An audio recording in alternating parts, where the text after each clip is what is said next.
to the news report about a robbery and then complete the notes from the detective's notebook. First, you have some time to look at questions 1 to 6.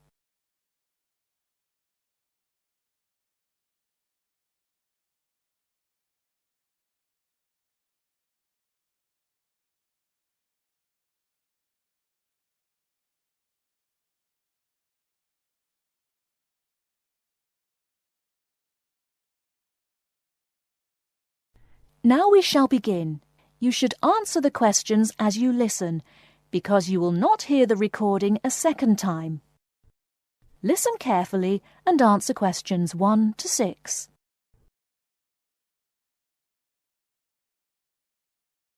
There has been an armed robbery this morning at the Halifax Building Society's branch in Edward Street. John Brinks is at the scene with Detective Sergeant Henry Lawson. Detective Sergeant, can you tell us what you know about the robbery? Yes, the raid took place this morning, shortly after 11:30, when a man accompanied by a woman went into the offices of the Building Society and asked to see the manager. There were no other customers in the building at the time. They were let into the manager's office, and the woman produced a gun from her handbag. Then they took the manager back out of his office and made him tell the cashiers to hand over all the money they had in the tills and in the safe. It came to about $25,000. Presumably, you have a number of witnesses. Yes, we have a good description of both of them. The man was about 1 meter 80 centimeters, around 35 years of age, with blue eyes and short, curly red or ginger hair. He was wearing jeans, a green sweater, and a 3/4 length blue coat. When he spoke to the cashier when he came in, he called himself Mr. Erickson, but we doubt whether that is his real name. But we do know that may be his real name. He also spoke with a strong Scottish accent, which may help us to trace him. Before you hear the rest of the conversation, you have some time to look at questions 7 to 10.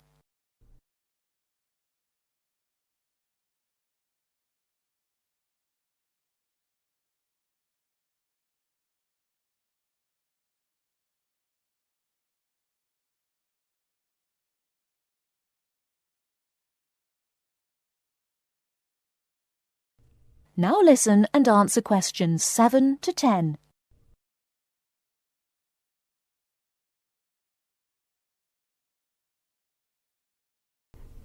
And what about the woman?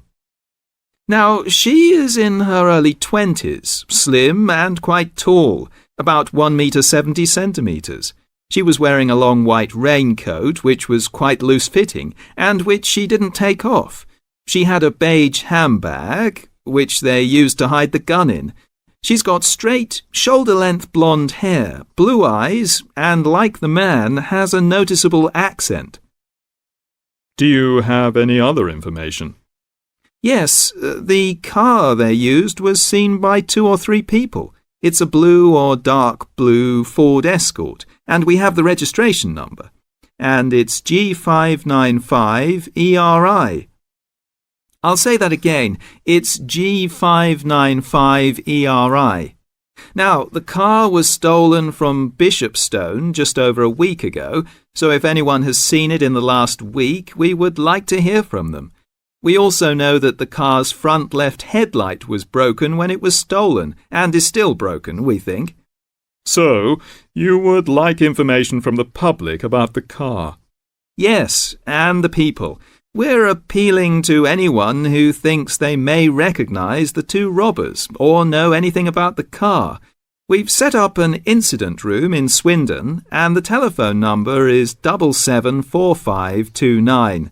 So we would like people to ring us if they have any information. And of course, all calls will be dealt with in the strictest confidence. Thank you very much. Thank you. And the number again, if you have any information, is 774529. And now back to the studio.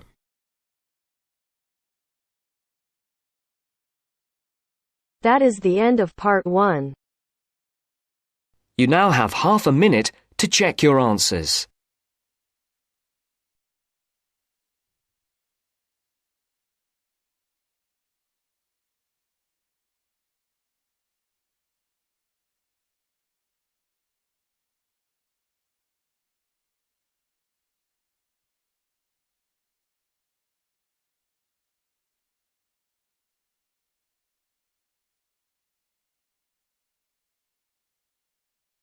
Now turns to part 2. Part 2. Section 2. You are going to hear a lecture about dining services. First, you have some time to look at questions 11 to 14.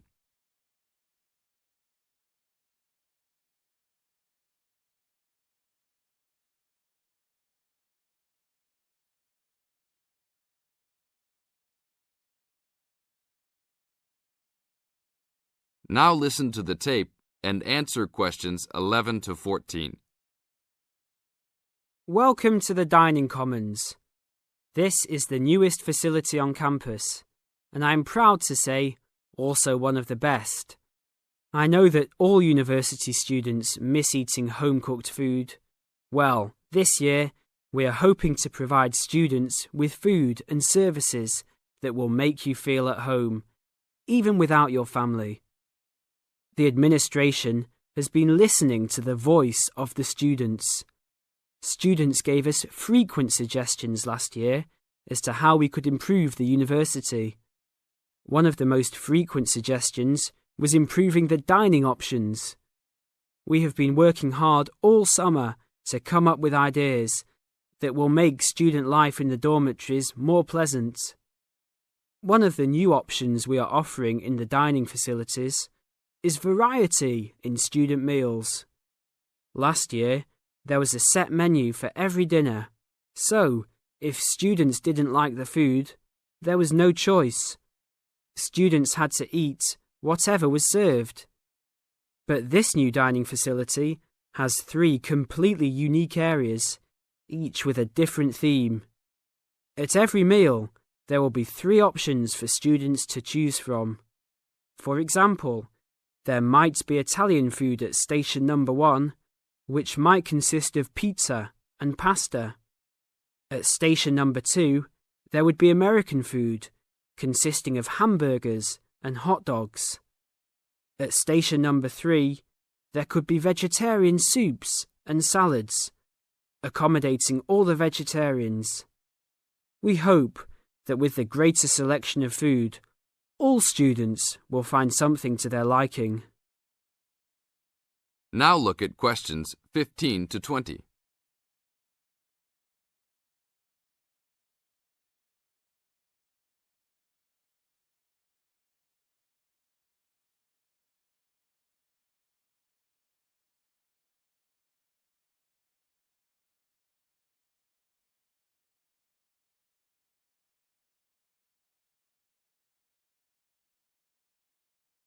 Now listen to the tape and answer questions 15 to 20.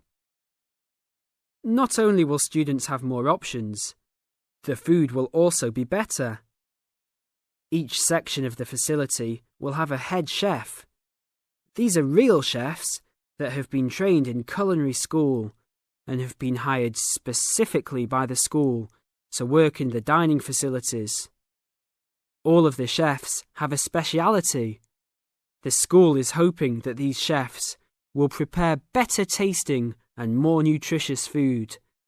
Every student will be able to make suggestions and also give their input as to which menus taste better. Last year, many students complained that the dining facilities didn't have very convenient hours. This year, we hope to change that. We will open for breakfast at 6 a.m.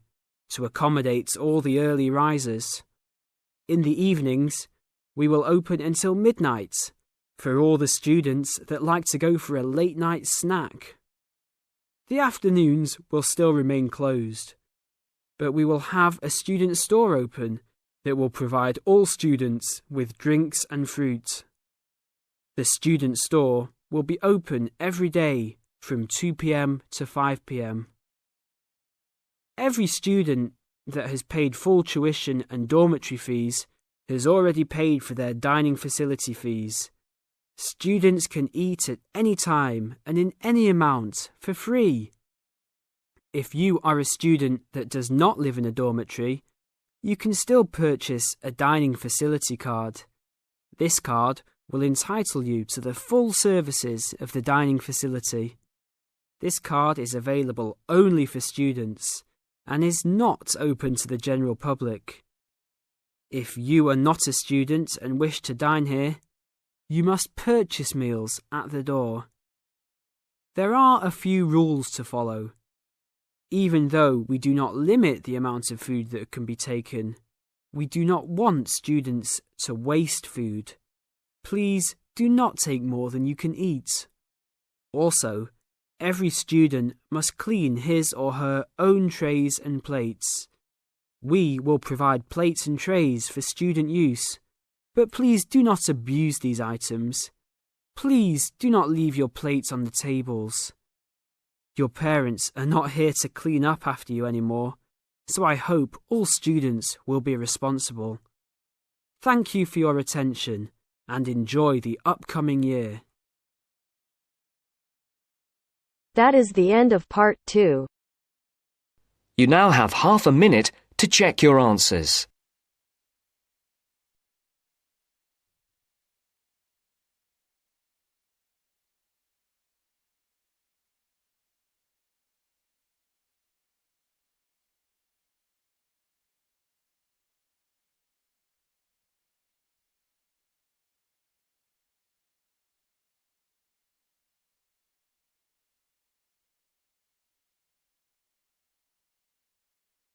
Now turns to part 3. Part 3. You will hear two geography students, Jack and Katie, talking about a field trip to Kenya in Africa. First, you have some time to look at questions 21 to 24.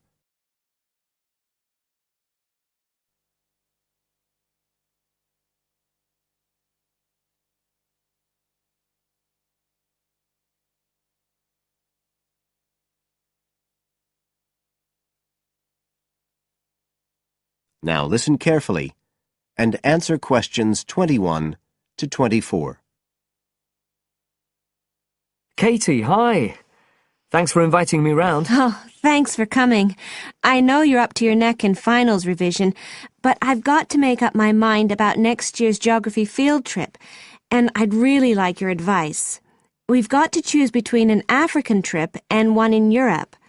They've told us a bit about both trips in the lecture, but I really can't make up my mind, and I know you did the African one last year. That's right. So, where exactly did you go? I mean, I know it was in Kenya, in East Africa. Yes. Well, we were right up in the northwest of the country. It was beautiful. We stayed in a place called the Marich Pass Field Studies Centre. Right. Dr. Rowe said the accommodation was traditional African-style cottages. He had a special name for them. Bandas. Yes, they're fine. You have to share, 2 or 3 people together. They're pretty basic, but you have a mosquito net. They don't provide spray, though, so remember to take plenty with you. You'll need it. And there's no electricity in the field centre. You'll have hurricane lamps instead. They give a good light. It's no problem. What about places to study? Dr. Rowe said there was a library? Yes, but it's quite small. There's a lecture room as well, but most of us worked out in the open air. There are plenty of places outside, and it's so beautiful. You're right in the middle of the forest clearing. I gather it's a relatively unmodernized area. Definitely. They actually set up the centre there because it's on the boundaries of 2 distinct ecological zones. The mountains, where the people are mainly agriculturalists, and the semi-arid plains lower down, where they're semi-nomadic pastoralists. Before you hear the rest of the conversation, you have some time to look at questions 25 to 30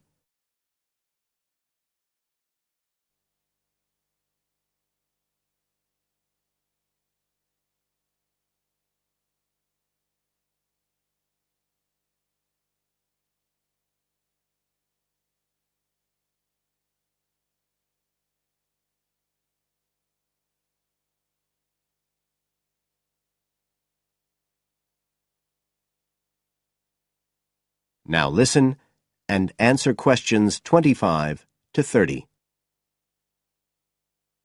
So, how much chance did you get to meet the local people there? Did you get the chance to do interviews? Yes, though we had to use local interpreters, but that was okay. Then we did field observation, of course, looking at environmental and cultural conditions, and morphological mapping. What's that? Oh, looking at the surface forms of the landscape, the slope elements and so on. What about specific projects? Yes. After the first 2 or 3 days, we spent most of our time on those. We could pretty well do what we wanted, although they all had to relate to issues concerned with development in some way. People did various things. Some were based on social and cultural topics, like the effect of education on the aspirations of young people, and some did more physical process-based studies, looking at things like soil erosion. My group actually looked at issues relating to water, things like sources such as rivers and wells, and quality and so on. It was a good project to work on, but a bit frustrating. We felt we needed a lot more time, really. Right. Dr. Rowe did say something about limiting project scope. Yes, he told us that too at the beginning, and I can see why now. What else? Well, we had some good trips out as part of the course. We went to a market town, a place called Sigur. That was to study distribution. And to look at agricultural production, we went to the Weiwei Valley. That's an important agricultural region. And what about animals? Did you have a chance to go to a national park? Sure. We did a trip on the last day, on the way back to the airport at Nairobi. But actually there was lots of wildlife at the field centre. Vervet monkeys and baboons and lizards. It does sound good. It was excellent, I'd say. In terms of logistics, it was very well run. But it was more than that. I mean, it's not the sort of place I'd ever have got to on my own. And it was a real eye-opener. It got me really interested in development issues and the way other people live. I did find it frustrating at the time that we couldn't get as far as we wanted on the project, but actually I'm going to follow it up in my dissertation, so it's given me some ideas and data for that as well. So you'd say it was worth the extra money? Definitely. That is the end of part 3. You now have half a minute to check your answers.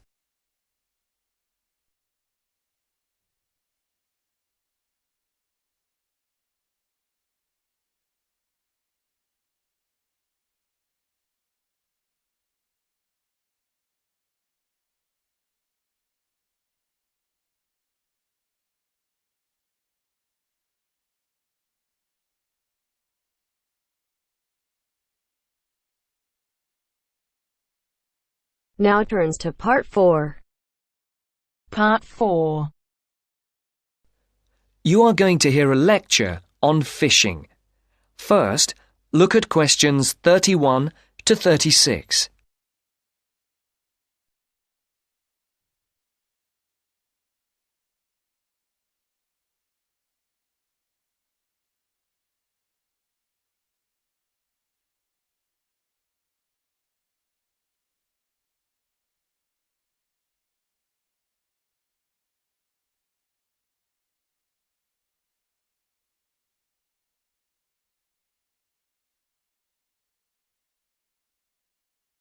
As you can see, there are 4 alternative answers, A, B, C, and D, for each question.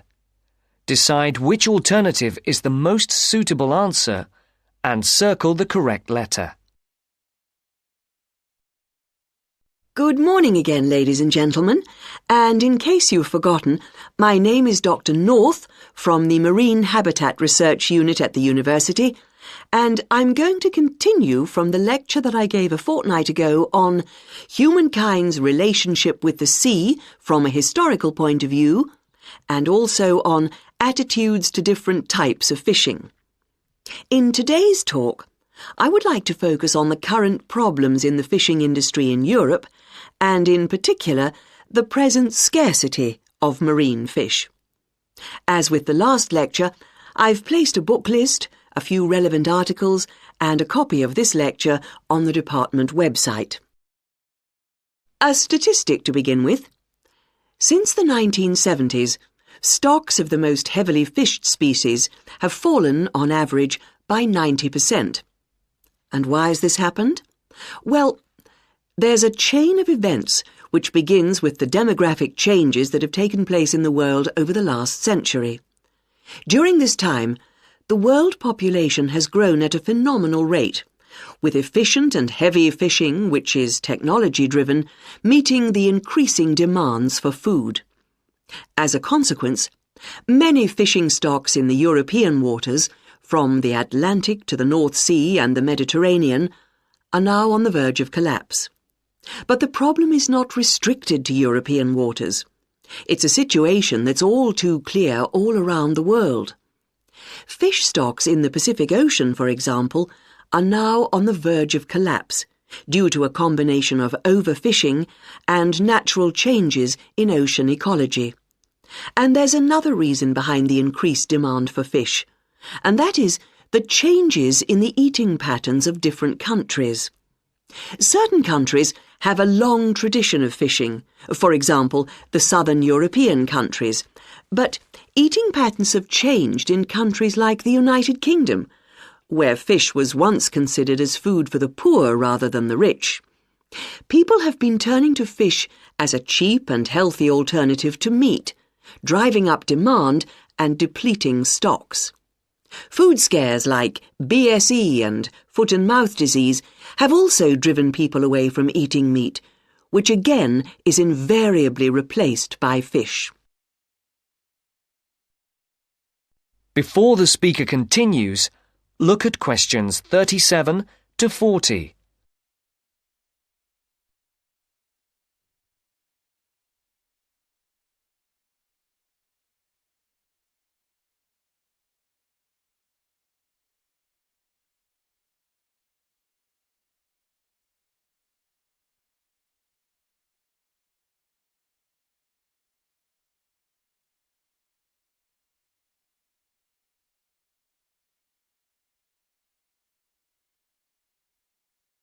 As you listen, complete the table.